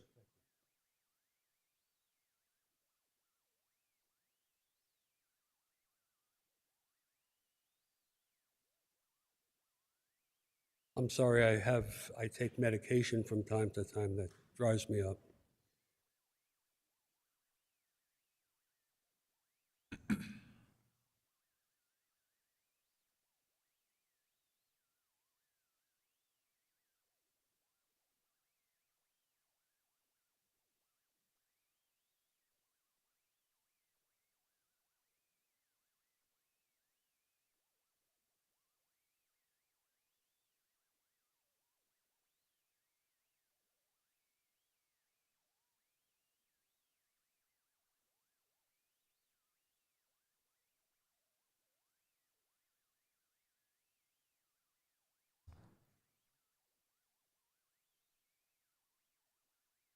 Hey, and I gotta tell you there, you're never gonna have another time where you have a county attorney bringing you water.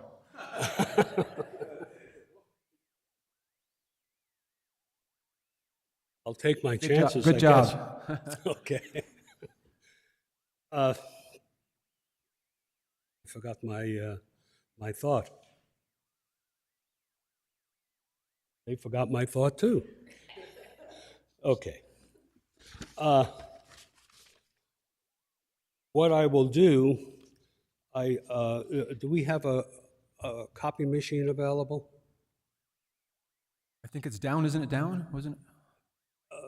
I don't know. Well, I thought you told I'll me it was down describe there. this, and we can, I can quickly show it around. We can make a copy after.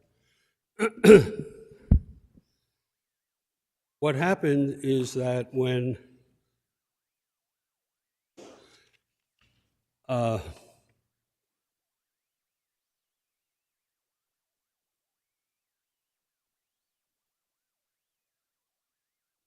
Mr. Gallegos made application to split this property a while ago, he took the deed that I showed you, that was recorded, and he whited out the junior. If I can leave the podium and just quickly show this, and then we'll get a copy and give that to you too. Yeah, shift to Jose.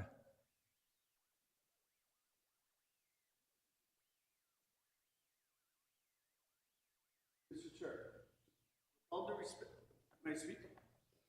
With all due respect to Mr. Stein, which is a very recognizable attorney in New York, and he does live in the La Cienega Valley, but this has nothing to do with our case. We're actually talking about putting a second home here. We're not. Yeah, let's just finish We're hearing not him talking out. about having 1995, 1997, and whether somebody whited out. We're talking about getting a guest house. That's Right. what we're here for. So thank you, though. But with all due respect to Mr. Stein, I'll take all the respect I can get. Okay. Okay, let's continue. Here is the problem. The problem is that representations were made to you tonight, by his agent, saying that he lived there. He didn't live there. He rented it out from the get-go. Okay, continue on with your presentation. We already know what you told us, Okay. that he didn't live there, but continue on so we can keep going. Okay. The point being that he got this property, he paid nothing for it, and now he complains that he wants to effectively put another living area there with another access on Cerro del Alamo.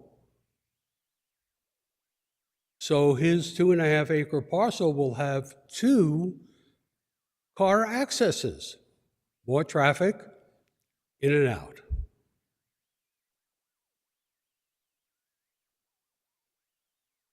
This man, this owner, is not a resident of La Cienega.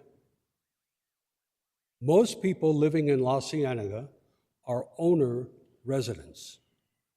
He's an absentee owner. And he gets up before you through his agent, can't hold his agent to perjury. He's saying the information that he got. Where is the owner tonight? Yeah. Let's try and continue with the merits of the case, what we're here all about. You know, I mean, whoever owns that property would probably be allowed to do the same thing, whoever owns it. So let's just continue on and let's get this thing going. Okay. The point being that all of these problems with the arroyo going through that property were known at the time it was gifted to him by Mr. Rudolph, who is also a neighbor. This was known when he first asked for permission to put up the single wide on the property that is there now, even though the other side of the property, that's on Cerro del Alamo, is much bigger.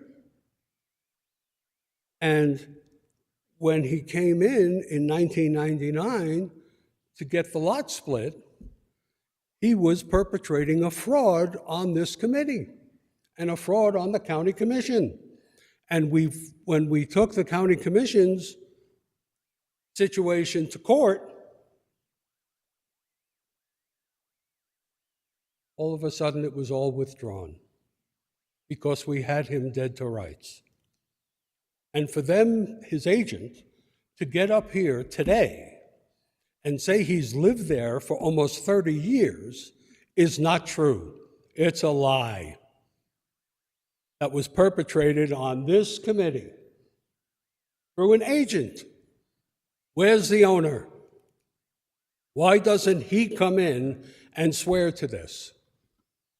I swore to everything that I say here tonight. So did his agent.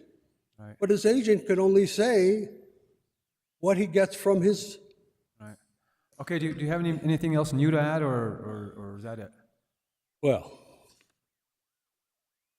I think that if we're going to allow two entrances on one property, when nobody really knows if this is so, and as I understand from counsel, that if we do these things, it becomes more of a burden the next time somebody comes in to ask for the same relief, that you have to make different findings of fact. This is very dangerous here. Land in Santa Fe has gone through the roof, and it's still rising. And if we're going to allow absentee owners, because remember, he said, he was living there all this time, and it's not true. And I have a neighbor who will say other people have lived there. I haven't met this man. He never shows up. Unless I wanted to buy a mobile home across I-25, I will never meet him. That's where his business is. And this is a fraud on this commission. And what is he going to do? After you allow him to put up this double wide, then he'll want to sell it, and will come in and ask for a lot split, which he couldn't get now. And we're allowing, if this gets approved, if you have an arroyo going through your property, that means you can build houses on both sides of the arroyo, put in your separate wells on both sides of the arroyo, put in your septic on both sides of the arroyo. And yet when people would buy a property with an arroyo coming through,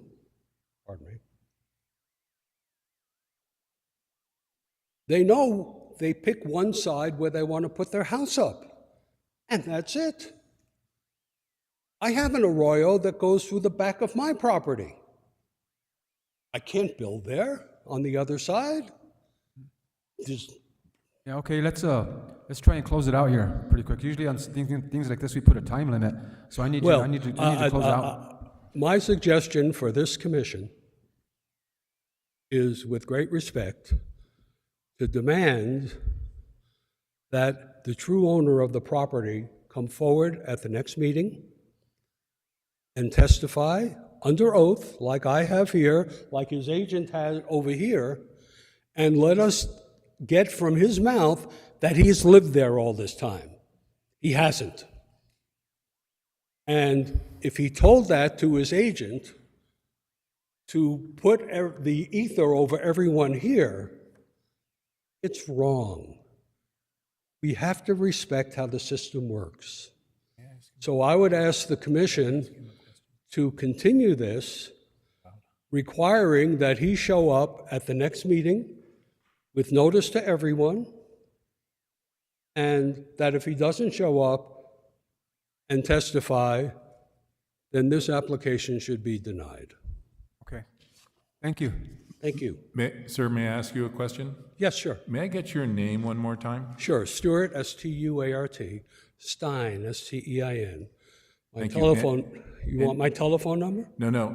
I and have you a live on birthmark. Cerro del Alamo, is that correct? Yeah, I live on Cerro del Alamo, 79. 79. Do you live within 500 feet of this property, do you think? Is that what the... Probably. I'm just looking for the folks who have received public notice of the various stages of this, and I'm wondering if you received any of that notices. I cannot see you on the list No, that was I'm not- provided to us. No, I'm not on the list, and I don't know if I'm within 500 feet. Is that what is it 500 feet? Oh, if it's 5,000 feet, I should be on the list. Yeah. If it's okay. 5 miles, I should be on the list. Thanks. I was just trying to see if you were excluded, but it looks like the 500 feet is what's there, so there's no issue there. Thank you, Yeah, sir. okay. Say one last thing. With all due respect to Mr. Stein, he's a very recommendable attorney in New York City. And he lives in La Cienega maybe this fraction of a time. Other than that, he spends time in New York. With all due respect to Mr. Stein. Okay, okay, hold on. Okay, let's cut all this off now. Okay, let's get away from the mic. Let's get the next speaker up. Just to correct the record, since he made that on the record, I've never been admitted in the state of New York to practice law. I've been admitted to the state of Florida to practice law. I've been admitted to the state of New Mexico to practice law. I've lived in La Cienega in this house. I have to get my wife because I'm under oath. How long have we lived there? 33 years. Full time. She doesn't let me go. Okay, thank you. Okay. Okay, who's going to speak next? For or against? Please come forward. Get yourself sworn in.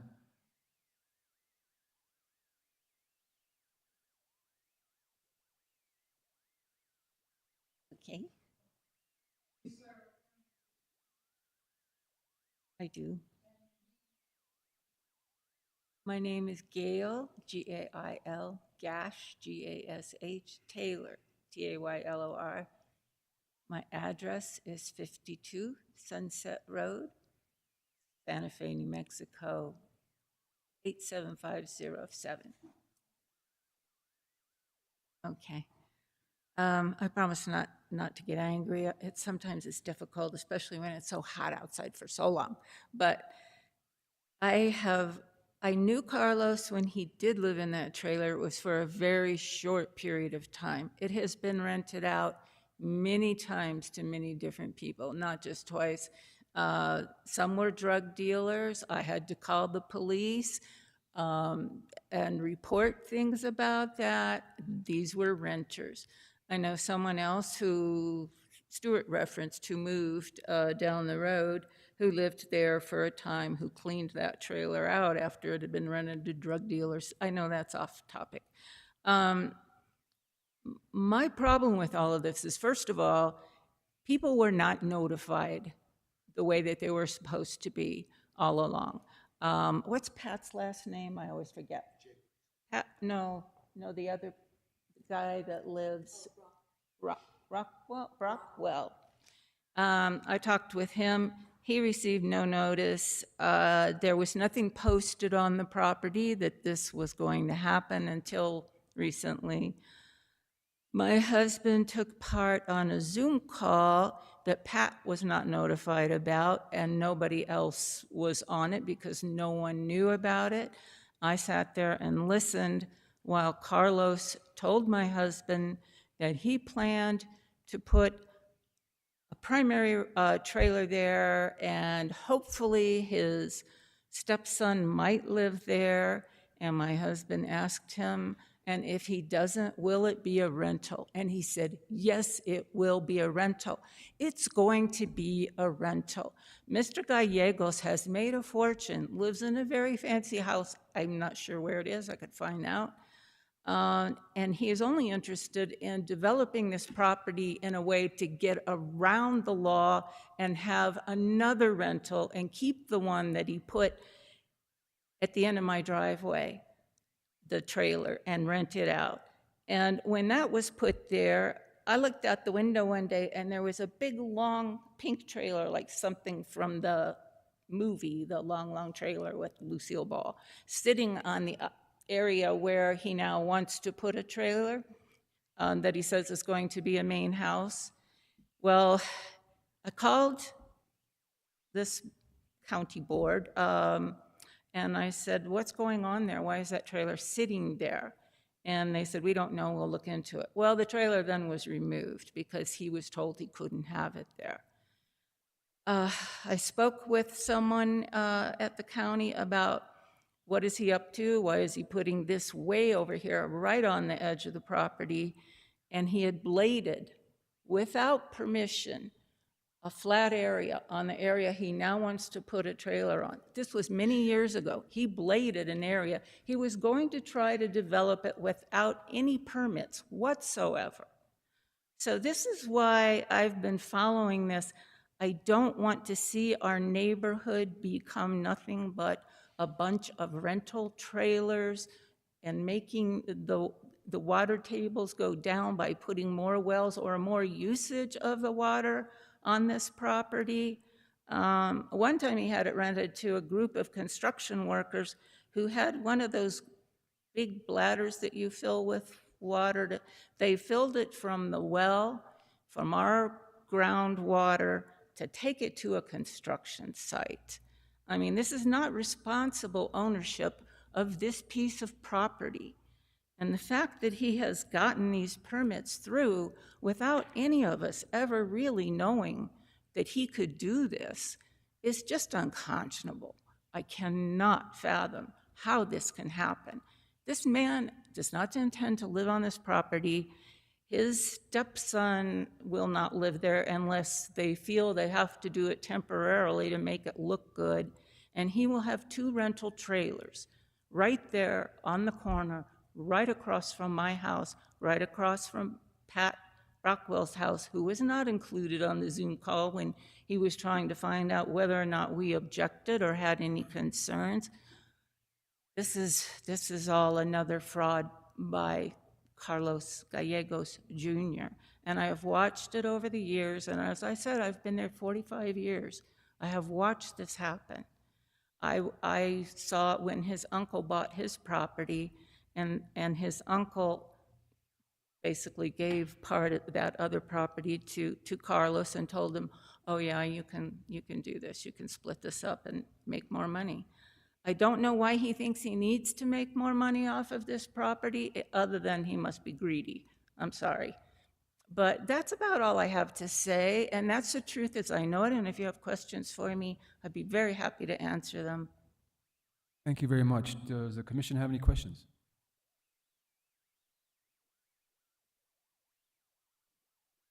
I live right there.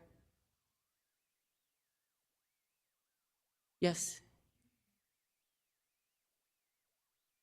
That's it. Okay. Trying to think if there's something else I need to say. Okay. Oh, he threatened Mr. Stein on his answering machine. Do you remember that? When we were going to go to court over this, when he wanted to do, I'm the one that found the deed that was whited out. I grew up with a grandfather and a mother who were both tax assessors. I knew where to go to look for a copy of the original deed.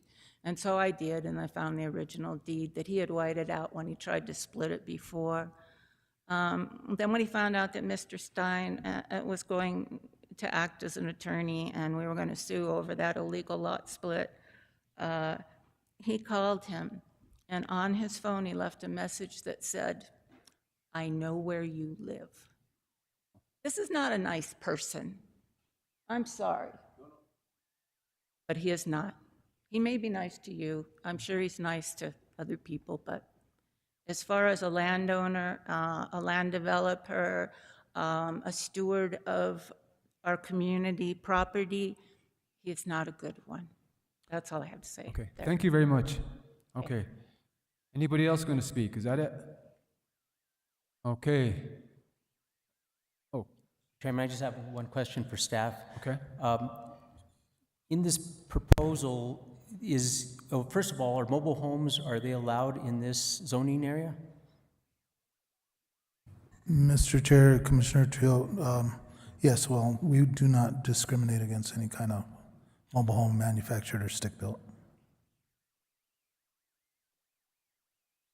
Mr. Chairman? Yes. Just as a matter of order for the meeting, you may allow the applicant to rebut or to have an opportunity to discuss any evidence that was presented here. That's a good idea. Okay. Rudy, come forward. Thank you, Mr. Chairman, committee. Thank you. With all due respect, I'm just going to be upfront. You know what? My client is going to build the nicest place there, nicer than what's across the street and everything else, because that's his mentality, and he's going to do that, and his son will live there. If not, you know, we'll do what. I'm just getting a little upset. We'll put a tow truck business. We'll put a construction business. We'll do all these illegal stuff that's happening in La Cienega. My client's not going to do that.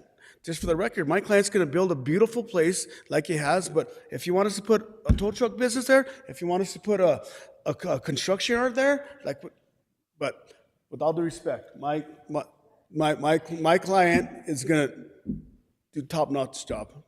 That's just what I want to say. But thank you for the opportunity. Thank you. Okay, no more rebuttals. Okay, we're gonna leave. We have to close this.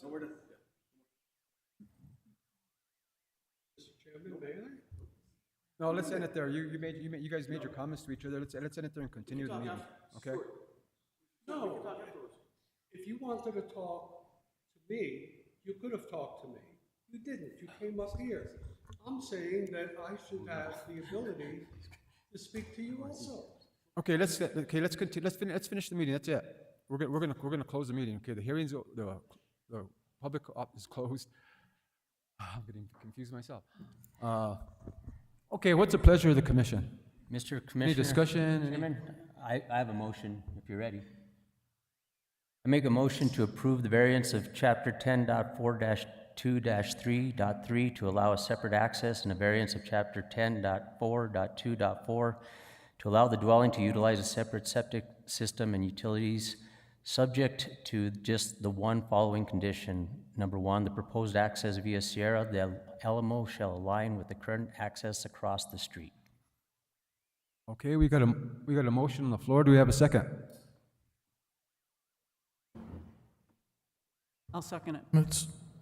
Mr. Chair, if I may clarify, were those all the conditions? Just the one, because the other ones, they still have to come to land use to pass, and they'll have to be still subjected to the Sustainable Land Development Code. They're kind of useless. I mean, I don't like. Thank you.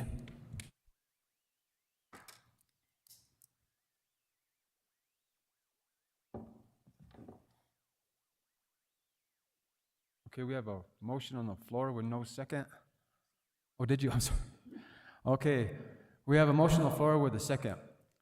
Oh, David. I had a question for our county attorney.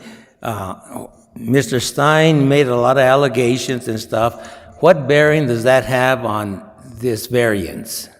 Does that have anything that the staff would want to review at a later point, or what is the status of what's going on? Sure. I mean, Mr. Chair and members of the commission, I mean, we're here for this proceeding to discuss the merits of the application. If any points were raised by Mr. Stein or anyone else, they have to be directed toward the application and the merits of the application. So as the commission deliberates and thinks about whether to approve or not, or to approve with conditions, they need to consider only those statements that are relevant to the merits of the application. So there was a lot said, and you'll have to consider that in your decision. One statement was regarding the application, and it wasn't clear, whether the applicant, I think the allegation is that the applicant is not who he says he is. So I think it would, behoove the commission to consider whether that's something that needs to be addressed, to confirm that the person on the deed is the actual person that is applying to this commission for approval. Can you repeat that, please? Really hard to hear. Oh, I'm sorry, yeah, I'm sorry, I'm not used to this here. So I think what it seemed to be one of the allegations is that the applicant who has applied to the county for the variance is not the person who's on the deed. There's a Carlos Jr. who's listed on the deed. Carlos Garcia Jr., Gallegos Jr., Gallegos Jr.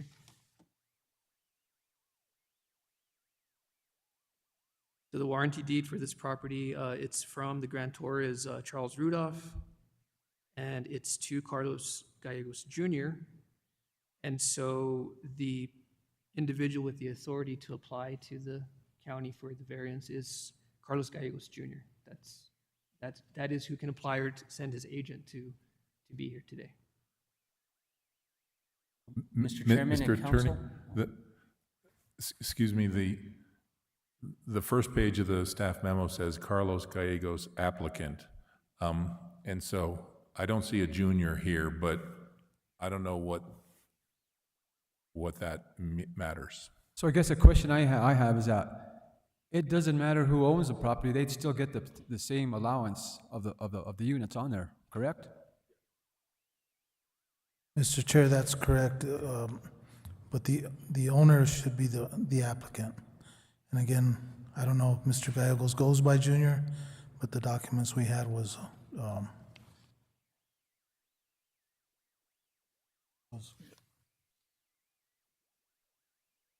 yeah, Carlos Gallegos signed the application.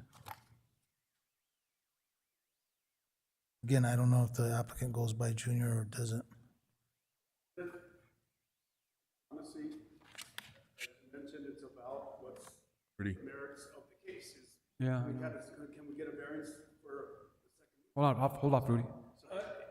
Hold off. He's spoken twice. And you don't let me speak. Issue is, if everything is not in order, let's get the true owner in here, Mr. Gallegos Jr., and be sworn and tell us. Continue this to the next meeting. I have a question for the county attorney. Is it required where the one that's doing the application has to be at the meetings? All my career of doing this, I've never seen I've always seen where the agent can represent, can be the agent for the owner. They don't have to be here. I've never seen anything where the owner has to be here. I don't know any kind of requirement like that. Never heard of it. No, Mr. Chair and members of the commission, that's correct. An owner does not have to be present. They can send a representative pursuant to the SLDC. So I can see how we could do that. Chairman, if the agent says something to you that his principal has been living there for almost 30 years, and I'm telling you, and the other witness told you, that's not true, then there's nothing wrong with this commission asking for the applicant to show up. What's wrong with that? Has he owned the property for 30 years? He hasn't lived there for 30 years, but yet his agent says he has. So, Let's get him in here. Mr. Chairman, I don't believe there's any law that I'm aware of that a person has to live on the property that they own. I mean, people own property all over the place and don't live there. I think the merits of trying to force somebody to live on the property they don't own is something that we can't even address here. Yeah, okay. Okay, so we have a motion on the floor here. Okay,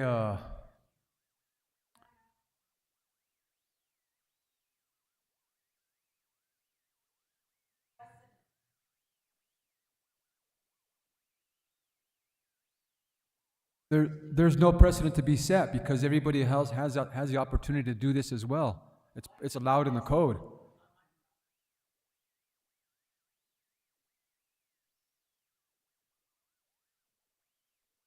I don't know I don't know the specifics of your property, but it's probably you might be able to do it. I don't know. Okay. Excuse me. I wonder, Carl, if you would accept an amendment to your motion. I would like to impose the additional 2 conditions that staff recommended, which were there will be no additional dwellings shall be allowed, and the applicant shall submit for an application. I think by just putting in one, you say, hey, done, you don't have to do anything from now on out. So I would hope that you would accept all the conditions that staff recommend.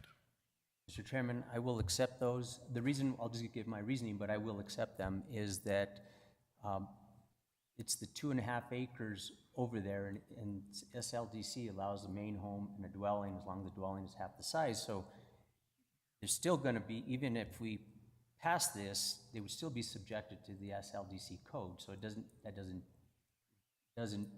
in my opinion, it doesn't mean we're not doing anything more. And the second one is the applicant shall submit for an application to place this second dwelling that we're speaking of on the property. If this individual didn't come here to land use and get the permits, I mean, he's going to be red tagged. He's going to be, I mean, he's not going to go anywhere. But yes, I will accept those. Okay, we have a motion on the floor with a friendly amendment. Okay, all in favor, say aye. Aye. Aye. Aye. All against? No? Okay, so it carries. Thank you all for coming. Thank you for what you all do. Thank you very much. All right. Okay, let's continue. Petitions from the floor.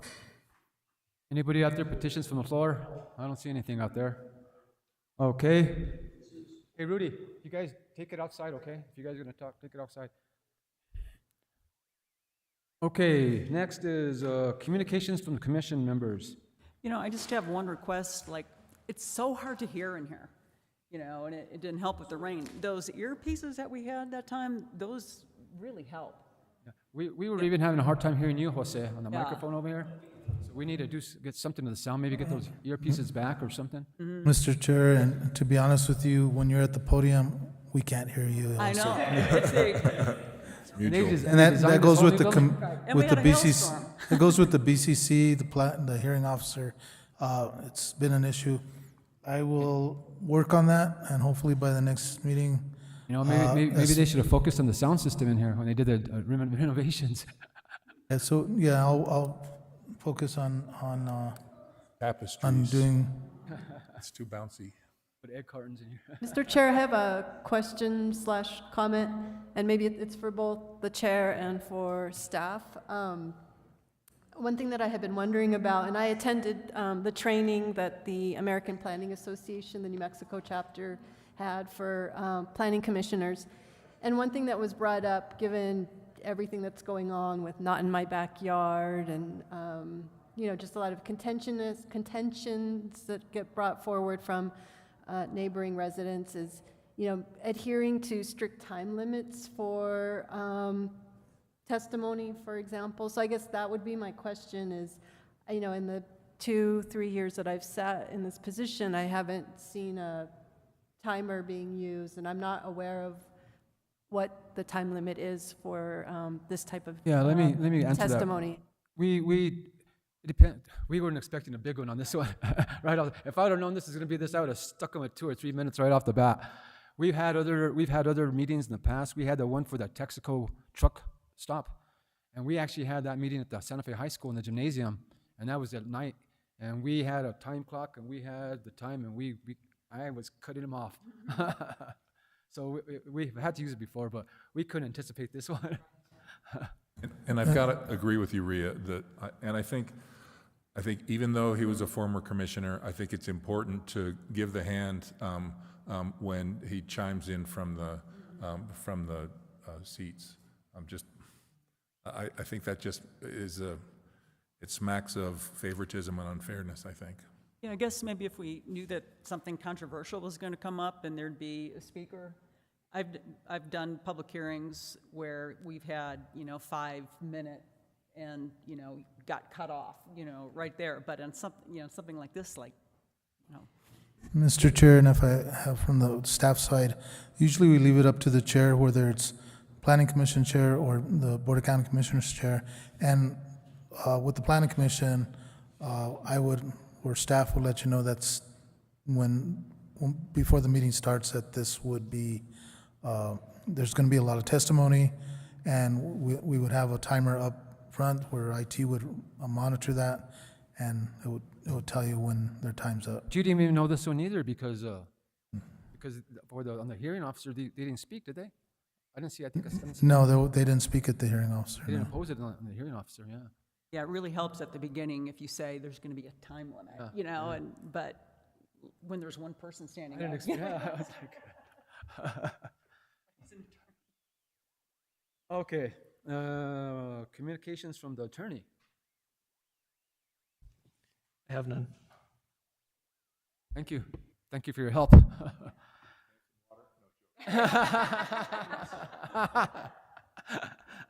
And okay, matters from the land use. Mr. Chair, I'd just like to thank you for your patience at the beginning of this to try to get you set up with the PCs. This will really help staff. There are some larger cases that are coming your way, and if we would have to make packets we'd have to make 10 altogether. That's a lot of staff time that we don't have as far as staff. Appreciate it. Okay. Our next regular scheduled planning commission meeting is August 17th, 2023. And that being said, can I get a motion for adjournment? Okay. All in favor? Aye. Oh, okay, we're adjourned.